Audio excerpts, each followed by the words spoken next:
Mis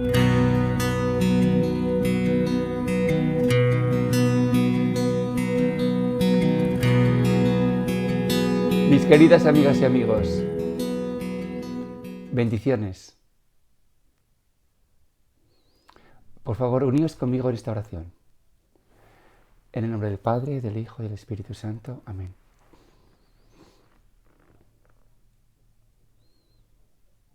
Ven, Espíritu de Jesús, el amigo, el abogado, el consolador.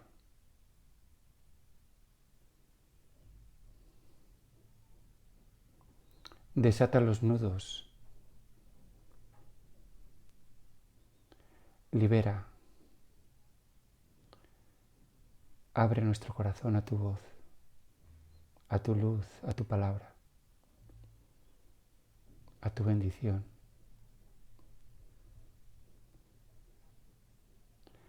Al toque de tu amor. Amén.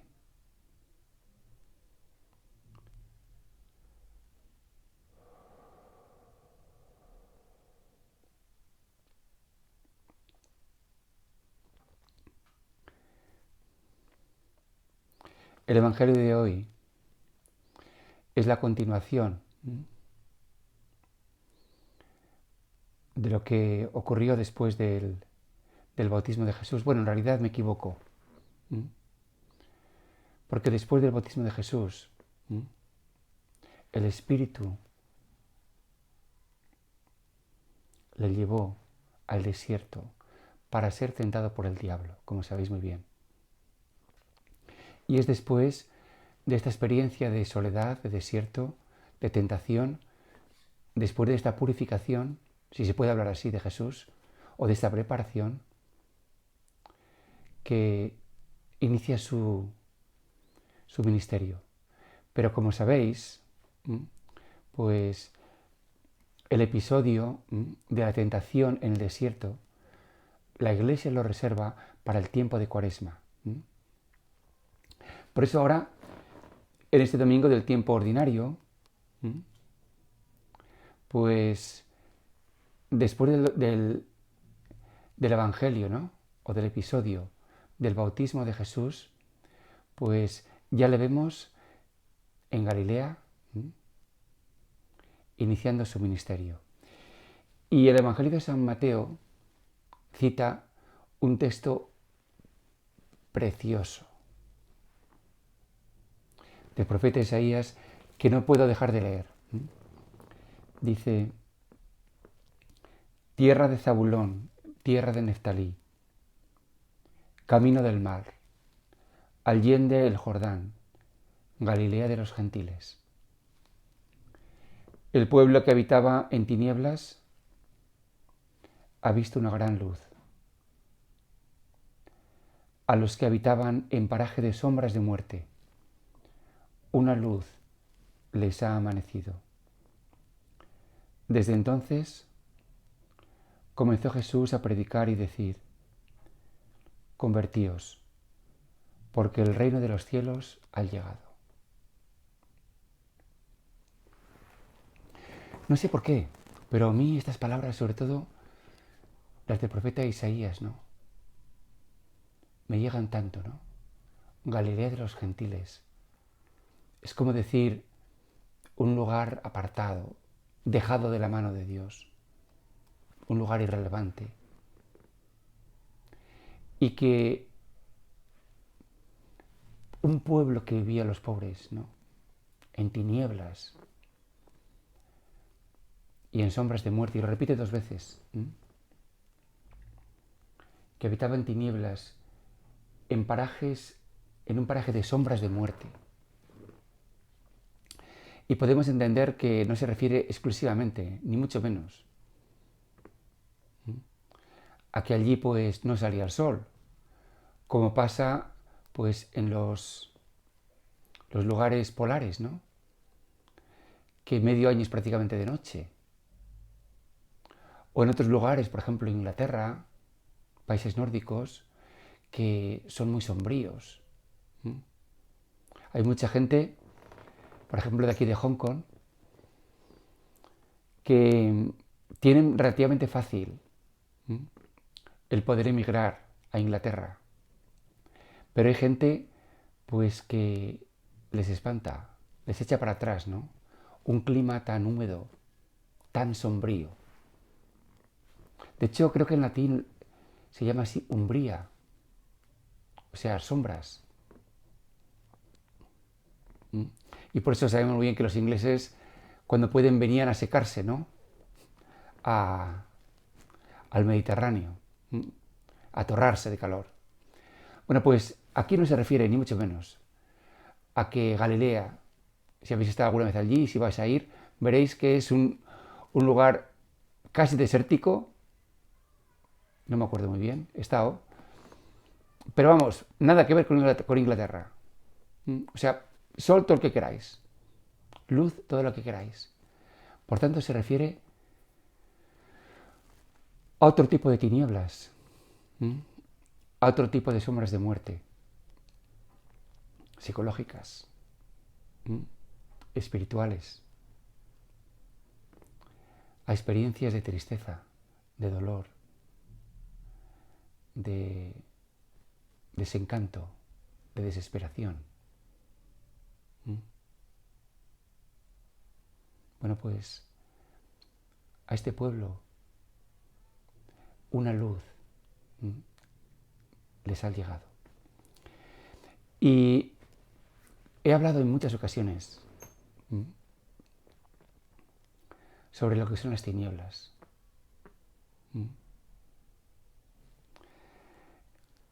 Y casi como conclusión, o de una manera simple, lo que quiero insistir es que no es una experiencia, ni mucho menos, del todo negativa. En una charla muy anterior, hace incluso años, yo citaba a un autor que se llama Andrew Cohen. Y él dice, fijaros, que el infierno consiste en ni siquiera darse cuenta que uno está perdido. En inglés él lo dice, hell is not even know that you are lost. O sea, uno está en el infierno cuando está tranquilo, cuando está relativamente bien, cuando uno ni siquiera se da cuenta que está perdido. Eso es el infierno, según él. Sin embargo, cuando uno ya se encuentra mal, turbado, a disgusto, ya uno ya no está en el infierno. O cuando uno se siente que está perdido. Por tanto, saber que uno está perdido ya es saber mucho. Esto es interesante, Y nos dice cómo para ir hacia la luz uno tiene que desearla. Jesús también dice, el que busca encuentra.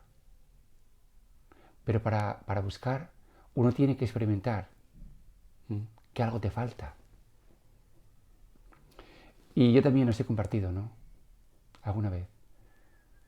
Mi propia experiencia cuando estuve en el colegio. Y estuve allí 7 años, nada menos. Y años importantes, desde los 10 hasta los 17.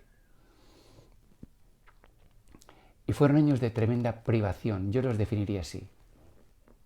Privación. De muchas cosas. De comida, por ejemplo. Frío, pasamos un frío terrible. De tener tu espacio propio, te aburrías. Y no era fácil la vida allí. Yo le agradezco al Señor que me mantuviese, ¿no? Pero como os digo, pues carecíamos de muchas cosas. Privación. ¿Fue esto malo? ¿Fue mala esta experiencia? Vivir en estas tinieblas. Yo ahora le doy 1000 gracias al Señor. millones de gracias, desde lo íntimo de mi ser. Gracias al Señor por la mala comida, por el frío, por lo desangelado que era todo. Gracias. ¿Por qué? Pues porque cuando yo tenía 16 años, estaba en segundo de BUP. Pasó por allí el Señor. Pasó por allí un grupito de la Renovación Carismática de Valladolid, que con toda su bondad y con todo su amor y con todo su cariño fueron invitados y acudieron, un grupo grande, a compartir con nosotros pues la experiencia del Señor. Bueno, pues cuando eso pasó, nosotros lo agarramos y no dejamos que se fuera. Y no solamente yo, sino todos, pues bebimos con ansia de esta fuente, de la fuente del Espíritu. Y recuerdo cómo íbamos en grupo los jueves por la tarde al grupo de Valladolid, en manada. Y cómo los retiros, ¿no? Cómo los vivíamos, con qué intensidad, con qué amor, con qué cariño. ¿Por qué? Pues para mí está claro, pues porque había en nosotros, ¿no?, esa privación, esa necesidad, ese vacío. Hoy en día, si quieres atraer a los jóvenes, tienes que hacer virguerías. Yo me acuerdo, fuimos a una parroquia en Tenerife, ¿no? Y el párroco, pues muy orgulloso, nos enseñó pues todas sus instalaciones. Y una sala que tenía maravillosa en aquellos tiempos, ¿no? Con medios audiovisuales y tal. Decía, pero sí, aquí tenemos todos estos medios, pero los jóvenes no quieren venir. ¿Para qué? ¿Para qué lo queremos? Y este es el drama de tantas parroquias y de tantos sitios. Que sí, puedes tener todos los medios que tú quieras, pero a los jóvenes no les interesa. Porque tienen otras cosas más interesantes, más atractivas, ¿no? Por eso, mi querida amiga, mi querido amigo, las sombras, las tinieblas, ¿son una maldición? No es tan fácil decir que sí. Por otra parte, cuando uno está contento, satisfecho, cuando todo funciona, pues uno no tiene ansia.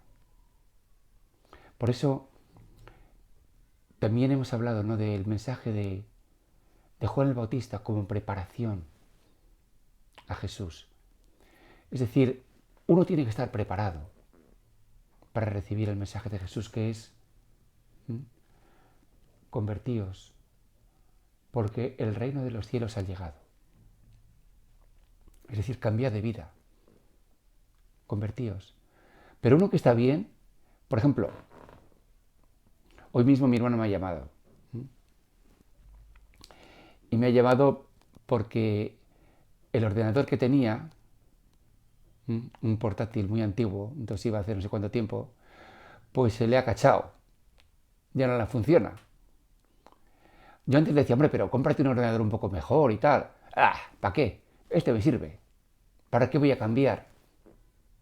Es decir, que cuando te funcionan las cosas, pues en principio no ves la necesidad del cambio. Pero ella me ha dicho que sí, que ya se ha estropeado el ordenador y que tiene que comprarse uno nuevo, o uno mejor por lo menos. Se lo va a comprar. ¿Por qué? Porque no funciona. Es decir, que para que nosotros vayamos también, ¿no?, cambiemos, tiene que haber algo en nosotros que no funcione, ¿verdad? Por eso yo muchas veces también he dicho, ¿no?, que nuestra negatividad es sumamente importante. Y esto lo digo con gran convencimiento.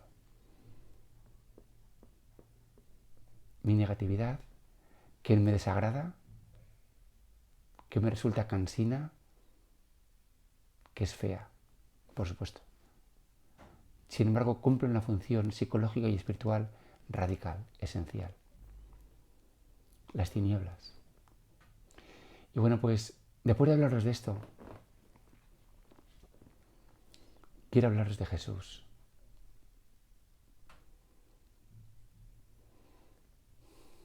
Porque en este momento, ¿no?, que nos habla San Mateo, podemos ver todo el inmenso amor, el inmenso cariño, la inmensa bondad, la inmensa ternura que hay en el corazón de Jesús. Porque nos dice San Mateo, en el mismo Evangelio que vais a escuchar, recorría Jesús toda Galilea, enseñando en sus sinagogas, proclamando la buena nueva del reino y curando toda enfermedad y toda dolencia en el pueblo.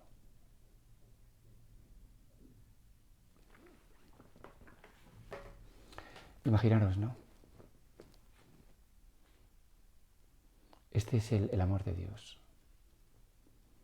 Jesús se sabe enviado por el Padre y en toda sencillez, como un predicador ambulante, como un... Yo me acuerdo, ¿no?, de niño, cuando venían los afiladores. Era gracioso. Venían con un silbato, ¡trú! Y entonces pues las mujeres, y los hombres también, pues acudían, ¿no?, con las tijeras, los cuchillos, ¿no? Y el afilador, pues era gente humildísima, que venían en bicicleta, se iban recorriendo los pueblos. Y entonces, bueno, pues con una inmensa destreza afilaban las cosas, ¿no? Pues imaginaros a Jesús también, así, yendo de pueblo en pueblo, con un solo encargo: predicar la bondad, predicar el amor de Dios. Una predicación muy diferente a la de Juan. La de Juan era mucho más austera, más dura. Jesús no, Jesús es la buena nueva. Que el Señor está aquí, que el Señor es tu Padre, que el Señor te ama. Bienaventurados los pobres. Predicando, con historias, con parábolas y curando. Y fijaros, que curar, hoy en día vas al médico y es que ni te mira. Algunos se quejan de eso, pero es que he estado 5 minutos y ni me ha escuchado y ni me ha mirado. Pues porque los médicos hoy en día no tienen por qué mirarte. Para eso está el novio o la novia o el marido o la marida, para que te mire. Pero ellos no, ellos son expertos. Ellos, usted dígame, tú. Y ya antes de que tú hayas acabado, ya te están recetando la cosa y te lo dan. La gente se queja de eso, de que no les hacen caso, de que no les escuchan. Eso es hoy en día. Pero en aquel tiempo no era así. En aquel tiempo curar era cargar con el mal, con la dolencia, con aquello que afligía a la gente. Por eso dice también el profeta Isaías que el siervo de Yahvé cargó con nuestras dolencias. Y Jesús también. O sea, que hoy en día, como digo, y respeto mucho a los médicos, gracias a ello yo estoy vivo, curaron mi cáncer, y en concreto a la que me atendió la doctora Ángela Ibáñez, un encanto, maravillosa. No es para nada lo que acabo de decir ahora. Pero pues los doctores tienen que protegerse, pues porque tienen que tratar a mucha gente. Entonces tienen que guardar una distancia. Tienen que mantener una cierta objetividad. Pero insisto, en aquel tiempo no.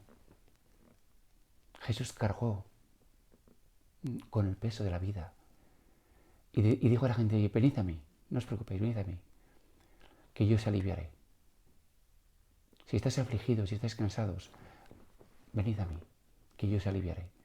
Y yo me lo imagino, pues eso, pues como lo vemos en el Evangelio, ¿no? Tocando a la gente. Posiblemente imponiéndole las manos, rezando por ellos. Incluso vemos en el Evangelio que se nos dice, ¿no? Haciendo incluso barro y colocándoselo en los ojos. Algo como muy íntimo, muy personal, muy de corazón a corazón. ¿Qué sentiría aquella gentecita al ver a un joven lleno de bondad, lleno de espíritu, de ternura, que les habla con una convicción, con una fuerza, con un poder, con una autoridad, y que no pretende nada, no pretende conseguir un puesto importante, para nada.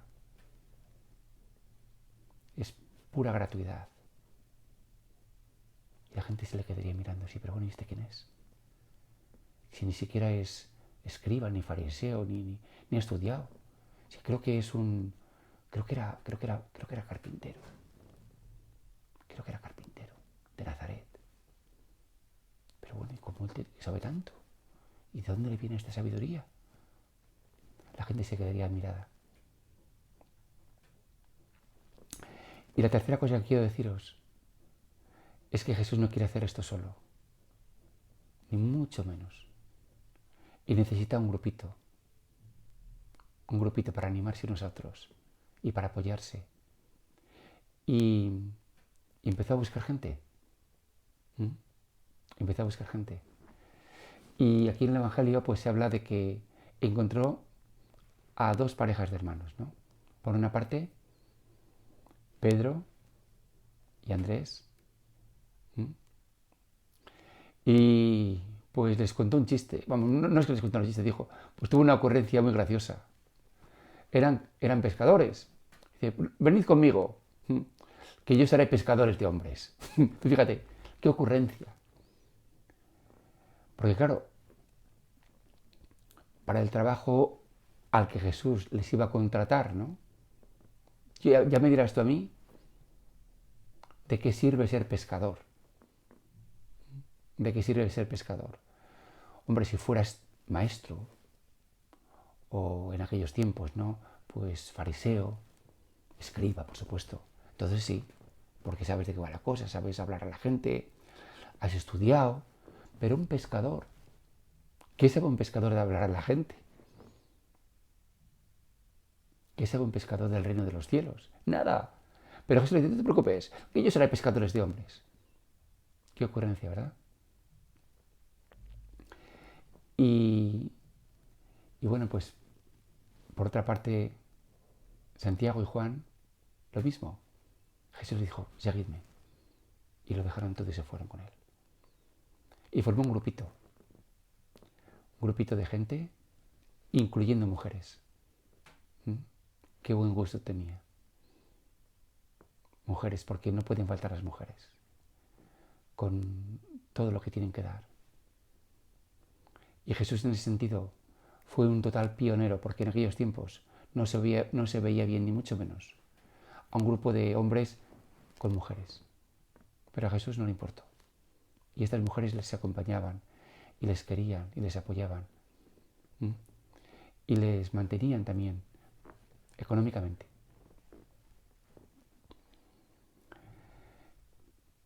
Esto ocurrió hace 2000 años. Pero si nada más fuese una historia de algo curioso, interesante, bonito, que ocurrió hace 20 años, hace 2000 años, pues te aseguro que yo no estaría hablando de ello ahora. Nada más que como una historia. Porque esto es real también ahora. Y ahora también hay tinieblas. En mi corazón y en tu corazón. Y no estamos en un infierno, ni tú ni yo. ¿Por qué? Porque nos sentimos mal. ¿Verdad? porque sentimos que algo no funciona, porque no nos sentimos perfectos, ni mucho menos, ¿verdad? Por tanto, no estamos en el infierno. Y esas tinieblas hacen que escuchemos la buena noticia. Cambia de vida, sígueme, cree en el Evangelio. Y Jesús es el mismo. El Espíritu de Jesús es el mismo. La misma bondad, la misma ternura, el mismo amor, la misma compasión. Ven a mí, no tengas miedo, cree en mí. Déjalo todo, no te preocupes, relájate, descansa, deja que yo te cure. Entonces tú y yo, llenos de calma, llenos de confianza, pues dejamos que el Señor nos imponga las manos. Y sentimos como tensión interior se va disolviendo y el miedo va cediendo. Y una pequeña luz. ¿Veis? Esta lucecita, aparentemente insignificante, muy pequeña. Pero si yo ahora mismo apago estas luces poderosas, esta pequeña luz, tan pequeña y tan insignificante, si yo apago estas luces, hace que yo no esté en total oscuridad. Y esta pequeña luz da sentido, me oriento, puedo incluso ver lo básico. Yo muchas veces he visto en mi vida algo así. Gran oscuridad, por supuesto. Tinieblas cerradas, pero también una luz, a veces pequeña, pero que nunca me ha faltado. La luz de la fe, la luz del amor, la luz del Espíritu, la luz de Jesús. Y también hoy Jesús, lo mismo que hace 2000 años, pues te invita a ti y a mí a que le sigamos. Y vuelve a tener la misma ocurrencia. Y tú le puedes decir, pero bueno, pero si yo soy un albañil, pues tú vente porque vas a construir el templo del Señor. Tendrá una ocurrencia así. O le puedes decir, pero si es que yo soy banquero, pues desde ahora vas a amontonarte solos en el cielo. Y te quedas sin saber qué decir, pero bueno, y le sigues. Y le sigues. Porque siempre tiene una ocurrencia Jesús para que al final no tengas excusas y tengas que seguirle. Y le sigues y te sorprendes.